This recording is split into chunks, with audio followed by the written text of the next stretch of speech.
It is fashionable at the present time to say that the causes not only of war, but of practically every other human activity, from mystical religion to higher mathematics, are economic. At an earlier epoch, it was fashionable to say that the course of historical events was entirely determined by the actions of outstanding individuals. The desire to simplify, to reduce all diversity to a fundamental identity, is present in every human mind. Without it, there would be no science, no philosophy, indeed no rational explanation of any kind. But like all other good things, this tendency can be abused. The impatient desire to simplify too soon, to find explanations at an insufficient depth of generalization, leads to enormous errors. The causation of historical events is a multiple causation. Many forces are acting simultaneously on different planes. In their eagerness to find a simple explanation for what occurs, men are tempted to select only one of these forces and to say, this is the only force at work. All that happens can be explained in terms of it. If we wish really to understand our world, we must resist this temptation and patiently investigate all the forces. I propose to talk of the so-called psychological causes of war.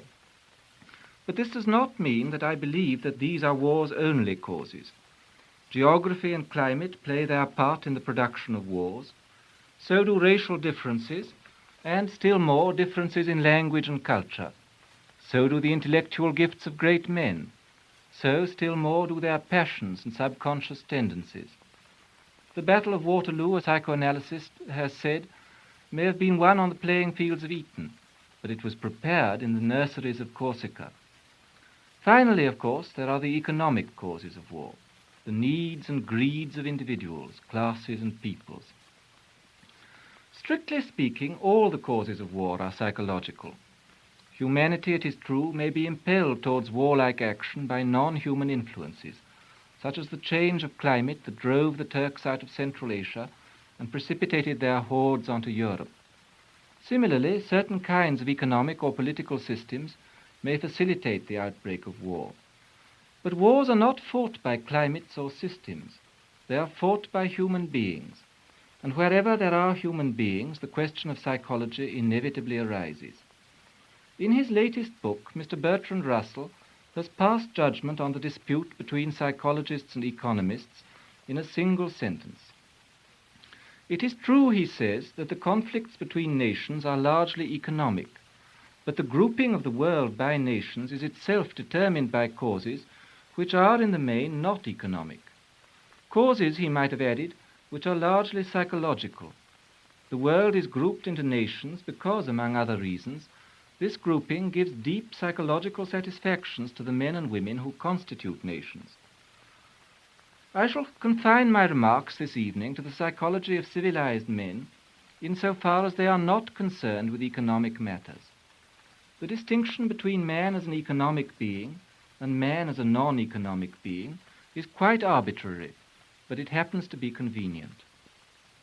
War, we are all agreed, is a catastrophe, and yet, for every 100 people who kill themselves in peacetime, only about 70 kill themselves in wartime.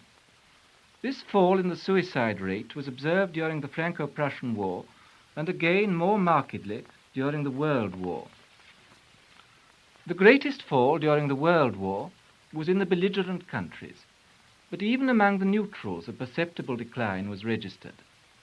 We say, and with our conscious minds, we firmly believe that war is a catastrophe, but our subconscious selves, it is evident, do not agree with our conscious selves.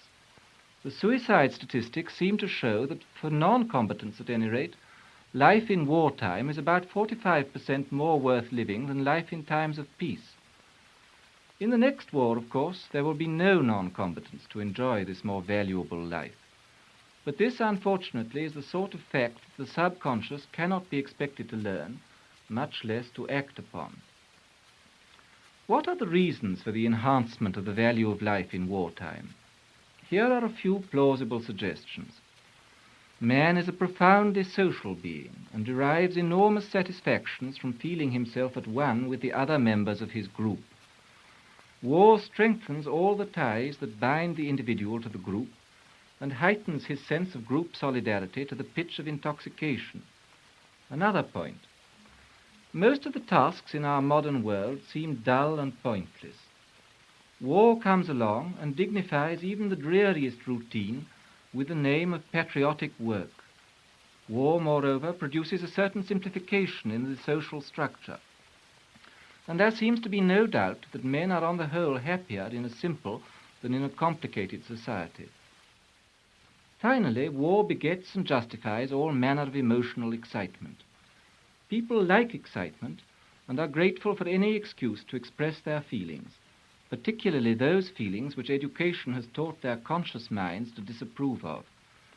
War justifies hatred, hallows violence, sanctifies delight in destruction, baptizes with the sacred name of patriotism all the antisocial tendencies we have been so carefully trained to repress. Antisocial tendencies are dangerous when put into practice, but the non-combatant has been able up till now to be antisocial by proxy and therefore without risk. The barbarian and the unconscious sadist are strong within us. So strong that even in peacetime newspaper proprietors find it worth their while to devote a large proportion of their space to the description of crimes. In wartime, half of every morning's paper deals with slaughter, and most of the rest consists of incitements to hatred on the one hand and to group solidarity on the other. Provided with such rich spiritual sustenance, the would-be suicide postpones self-murder to a duller moment. It is interesting in this context to note that the suicide rate fell off less sharply during the Franco-Prussian War than during the Great War. One reason for this may be that more people could read in 1914 than in 1870. Where education is universal and compulsory, more people are able to get excitement at second hand than in societies where education is reserved to a few. Literacy and cheap printing would account, at least in part, for the fact that the Great War caused the suicide rate to decline even in neutral countries. We see then that for non-combatants, and so long as material conditions remain tolerably good, war actually makes life seem more worth living. To some extent this is true of the peacetime preliminaries and conditions of war. The first condition of war is that the population of the planet should be divided into organized groups, and that each individual should be conscious of his own group's separateness from and superiority to all other groups. Today, these potentially war-making groups are nations. Nationalism can be made to yield the individual immense psychological satisfactions. There is the satisfaction, to begin with, of feeling yourself at one with your fellows. This is intensified almost to ecstasy during war. By means of propaganda and patriotic displays, it can be kept at a very high pitch even in times of peace. The dictators of modern Europe are all past masters in the art of keeping it perpetually simmering almost at boiling point. But of course this feeling of solidarity is not the only one they encourage, nor indeed is it the only one that their subjects love to experience. Like war itself, nationalism justifies the individual in giving expression to those antisocial impulses and emotions which he has always been taught to repress. The patriot is allowed to indulge with a good conscience in vanity and hatred, vanity in regard to his own group, hatred in regard to all other groups. In times of peace, vanity is more often and more loudly expressed than hatred. But hatred is always the actual or potential complement of vanity. You cannot have delusions of greatness without at the same time suffering from persecution mania. And you cannot have persecution mania without hating your persecutors. The pleasures of hatred are certainly not greater than the pleasures of love, but for most people, I am afraid, they are greater than the pleasures of abstract and impersonal benevolence.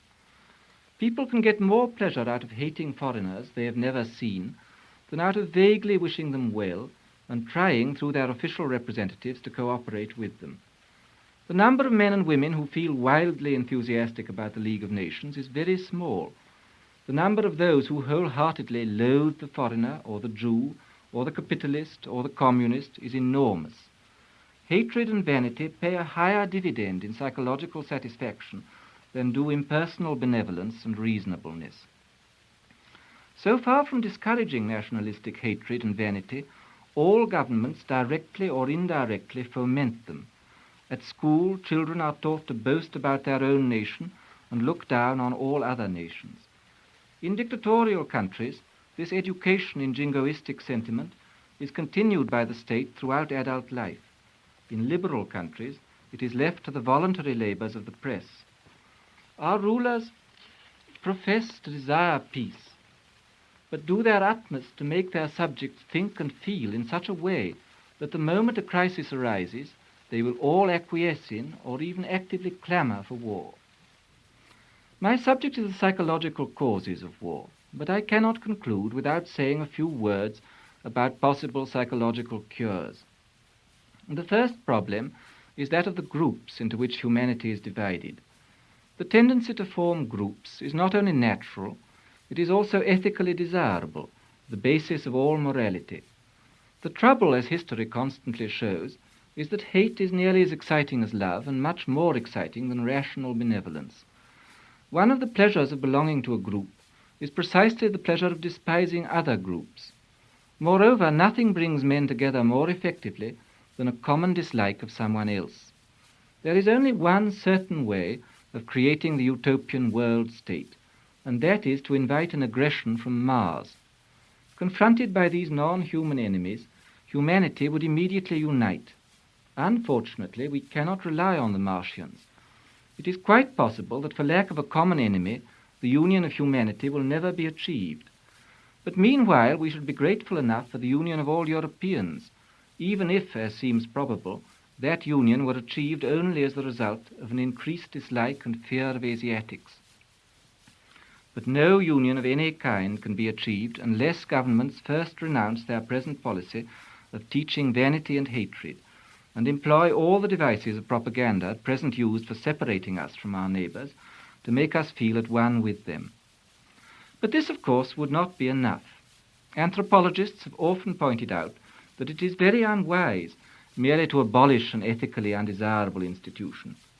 If it provides psychological satisfactions, and no institution can survive for long unless it does, those who found pleasure in it must somehow be compensated for its loss.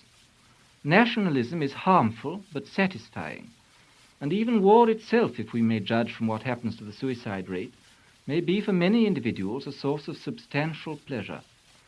The problem is to find substitutes for these two institutions. In other words, to sublimate the impulses which at present find satisfaction in nationalism and war. Sport and other competitive activities can doubtless be made to fill at least a part of the gap. Much, too, could be done by making civilized life less monotonous. It is boredom that makes the emotional orgies of group feeling, vanity, and hatred seem so delightful. Abolish boredom, and you abolish one of the main psychological reasons for nationalism, and so indirectly for war. Nor must we forget the individual ruler. Eminent psychologists like Dr. William Brown have often pointed out the danger we run in entrusting our destinies to men who may be suffering from mild or acute forms of neurosis, and who are psychologically so ignorant that they are quite unaware of the nature of their own motives. History shows that madmen and neurotics have been responsible for an enormous amount of mischief. The sooner we make a habit of psychoanalyzing our politicians and our newspaper proprietors, the better. Some listeners may feel surprised that I have not spoken before of the need for a campaign of religious and ethical preaching against war. That such a campaign is desirable and would do some good is certain. But history, it seems to me, affords us no grounds for believing that it could effect the desired cure unaided. Religious and ethical preaching appeals only to the conscious mind. But man is not entirely or even mainly a conscious being. The psychological causes of war have their root in the unconscious. If we want to prevent them from having their ordinary and disastrous effects, we must first discover exactly what goes on in the unconscious, then provide the wholly irrepressible primitive impulses with a less dangerous outlet. The psychoanalysts profess to have explored the unconscious to a greater depth than has been reached by other investigators. Perhaps it is for this reason that they are so pessimistic about the immediate prospects of abolishing war. Read in this context Dr. Edward Glover's War, Sadism and Pacifism. It is an acute and interesting book, but for those who look for quick results, also rather a depressing one. Dr. Glover asked for 50 years of intensive research into the human mind. Only then, he thinks, shall we know enough to be able to act with any real prospect of getting rid of the tendencies that make for war. What is to happen in the interval? We must be content, I suppose, to prescribe such political, economic and psychological sedatives as shall prevent the patient from going completely out of his mind and committing suicide. If we can keep him alive long enough, the doctors may at last agree on the diagnosis and discover a cure. The talk you have just heard was one of a series, The Causes of War, and the speaker was Mr. Aldous Huxley.